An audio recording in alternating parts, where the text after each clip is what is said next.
Hey everyone, this is Ellie Mae with Silhouette Secrets Plus, and I've got some tips for creating paper craft 3D projects today. I gathered my supplies, added a few more colors into that, and then I opened the file into Silhouette Studio software. Next, I separated everything out in order to cut. Here is the flowers, and here are the centerpieces for the flowers. Each was cut from a different shade of cardstock. And then I separated out and cut on multiple sheets for the project. Check the links in the description below for this video of additional information and all of the supplies that I used in creating these files. Once all the pieces were cut, I was ready to start assembling. And I used this Sizzix paper shaping kit in order to add dimension to these flower petals. So I first used the stylus to give it a unique look and to curl those edges in a different way. And then I used the Fiskars paper shaping tool in order to curl out those leaves. And you can do this in multiple ways. Each one of them can look a little bit different, but it gives it a more realistic feel or look to that flower when you can add shape and dimension to that. So you're seeing that for all of those petals for those leaves. It does take a little bit of time, but it can be very much worth it in the end for the final project. I did tear a leaf there. The way the project's going to go together, that's not a problem. I'll just glue that in there, as you will see here in just a minute. You can use all kinds of adhesive for your paper projects. In this first one that I created, I used this super tight precision craft glue with a precision tip bottle that I have it sitting there in. And then it held together very nicely. The only thing with liquid craft glue is it does take a little bit more time to dry. Future ones that I did create, I ended up using hot glue, which can be a fast way to put it together as well. But sometimes hot glue doesn't always hold together well for longevity for the paper projects. It really just depends on what you're doing. So I was taking the shaping tool and shaped out the center piece for this paper flower. And then I used a curling tool to give that a little bit of curl so it was ready to work with for the final design. And I just did that very loosely, as you can see there, then it relaxed out that centerpiece.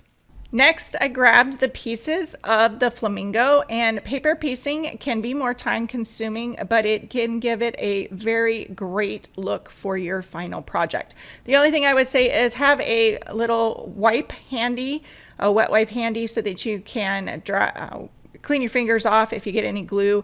I did end up with some glue bits on my finished pieces, but that's okay. It's for me.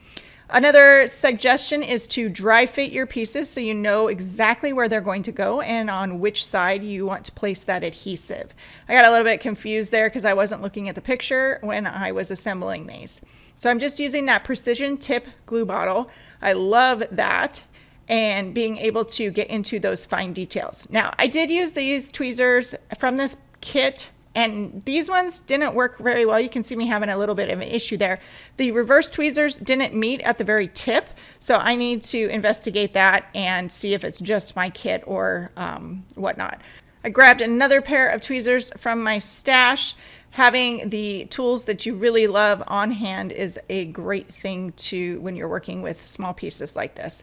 So then I just continue to add the little bits onto the flamingo design. The final piece is going to be to first glue the sections together, which I would highly recommend before you put those crowns on.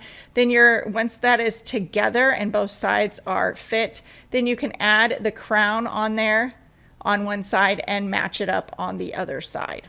And then once you have your entire flamingo all pieced together and glued together, again, a wet wipe is a very handy thing to have so you don't get the glue onto the flamingo.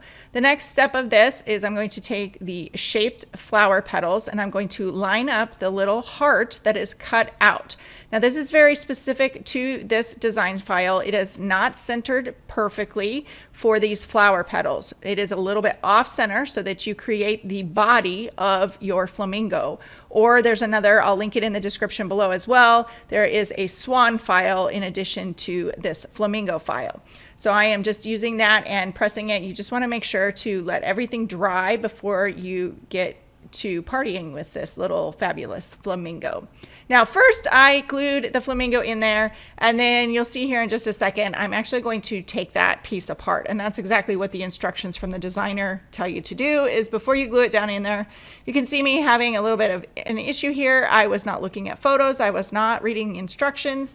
I did glue the two pieces together, and then I was trying to fit this around and see what the best method for that was. My glue was still wet, so I was able to just carefully peel that cardstock apart. That is the one thing about having a liquid glue, is that you do have a little bit more dry time to that, so you can manipulate it and adjust it a little bit easier. But for each project, I do use a different adhesive, and I'll link below some of my favorite adhesives in the description. So once I did that, I just kind of fit that flower center around there, and then I'm going to secure that in there with some glue so that it will not move. And then you fluff out the little edges of the flower center. And here is a look at the finished design. Hope those tips have helped. Make sure to check the links in the description below and leave me a comment if you have any questions about this file or creating 3D paper crafts with Silhouette.